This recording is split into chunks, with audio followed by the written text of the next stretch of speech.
Hey everyone, welcome back. Dr. Obam Bowen here. And again, as usual, I'm extremely excited to come back to you in my favorite place here right now in Miami in the pool, cooling down after a nice, long, amazing day. But it is still 2021, which means it is still the year of the one thing.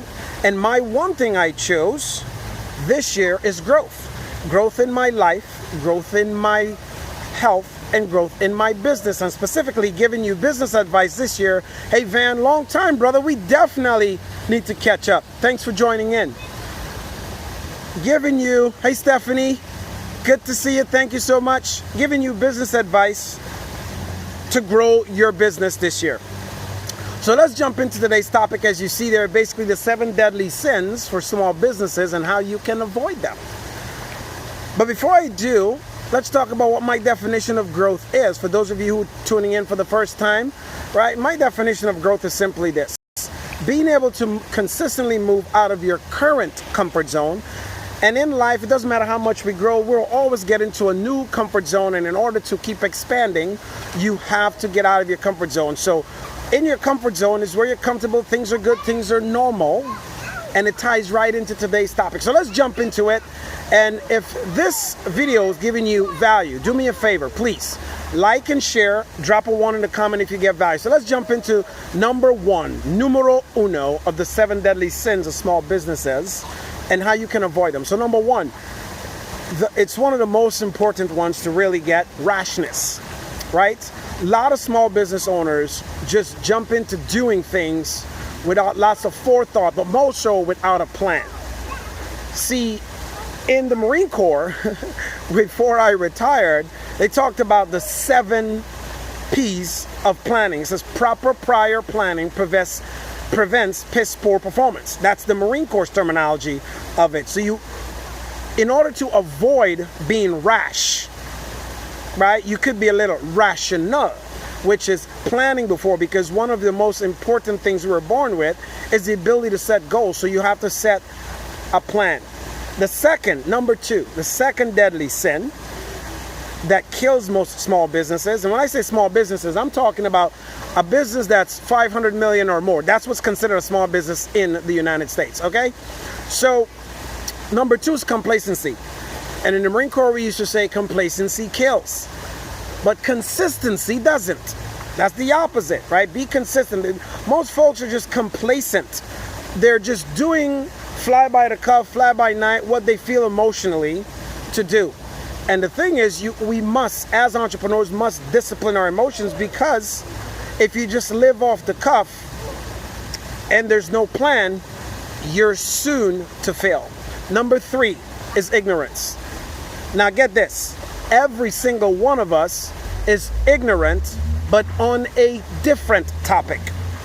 But as a business owner, the things that you're not succeeding in, the things that you are ignorant in, once you know and you find out what those things are, then it is your responsibility not to be complacent and learn.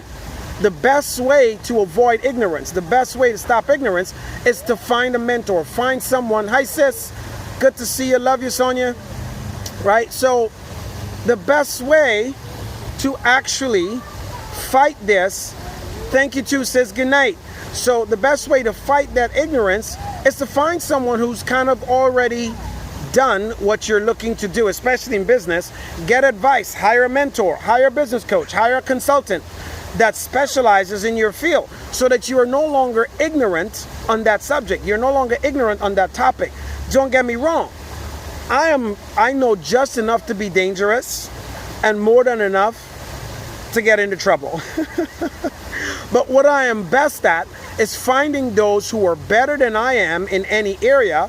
As for example, right, my business partner and I today made some aggressive moves into our business, right? Invested quite well, a couple thousands into the growth and development of our business, which brings us to number 4. That's indifference, number 4 and 5, say? So indifference, that's number 4. Indifference. what indifference means in your business is really sometimes where business owners take advantage really of employees or folks that's working for them or consultants. One of the other things we just also decided to do, because our business is growing, is to expand. And you don't just expand on your own, you expand with others. So we created a model, not necessarily for employees, but we are looking for very successful sales professionals, and we will pay them basically 5% of each sale. I mean, that's $500 for one of our minimum tickets, so it's high tickets. What if they're basically selling a program and they sell one sale a day? If you're working 5 days a week, it's $2,500 a week, right? That is $10,000 a month. That's over $120,000 a year just from one simple sale, where we provide the sales tools, techniques, and process. Why? Because in order to scale, this number 7 is what Afia and I are really avoiding. And I'll tell you what number 7 is. So we'll get into that. But number five in small businesses is cheapness. Most businesses are trying to get to the top by basically being cheap. That's not good. Now, it's not okay to just like not reinvest in your business. You have to. But you don't go on this crazy spendthrift either, right? You don't go on this crazy spendthrift either and then just waste a bunch of money, right? So that's number 5. Number 6, from being cheap, number 6 is very important to understand, is basically unusefulness. In other words, stop being cheap. Right? But that's unuseful spending. So unuseful spending is where you spend way too much. It's like sometimes, for example, if you have a traditional business and you need a truck, a delivery truck, spending too much on the truck. You don't need a Mercedes-Benz starting out to deliver in your business. Do what most companies do. You'll see they'll get a Chevy or a Ford or another affordable vehicle until they're able to scale up. So that's number 6, right? Unusefulness. And number 7, this is the biggie. This is what Afia and I, my business partner, are avoiding. Acting like Superman or Superwoman, where you do it all yourself. Listen, I teach, coach, and consult with some of the world's Fortune 50 companies, like Walmart stores, Jafra Cosmetics, Knights Media Covey, and the rest of them. You know what those top business owners don't do, or I encourage them not to do? You're not the person burning the midnight oil and licking the stamps and then showing up first thing in the morning. Those are good practices and behaviors to have, but you try to do everything yourself. It all depends on you. Don't be Superman. Don't be Wonder Woman. Hire somebody else so that you can be a contributor to success, or get a consultant. Have other people take the workload off of you so that you can do what's most important to you. Think. That's what the business owner is supposed to do. That's what a founder, CEO, or an executive is supposed to do. Think. Napoleon Hill wrote the book, Think and Grow Rich. The book is actually called Think and Grow Rich. When you're able to think and come up with thoughts and ideas, it's how you scale your business. So, I hope this has been helpful for you. If it have, please just at least type in the comments one thing that you learned from this today, and tag a friend, share it on someone else's timeline, and be a giver. Don't just hold on to the information yourself. So I hope this has been helpful to you. As I said, my one thing this year is growth. I choose growth because if you don't grow, you end up having a comfortable business. And what's a comfortable business? It's a business that ends up in apathy. And apathy is a natural human instinct.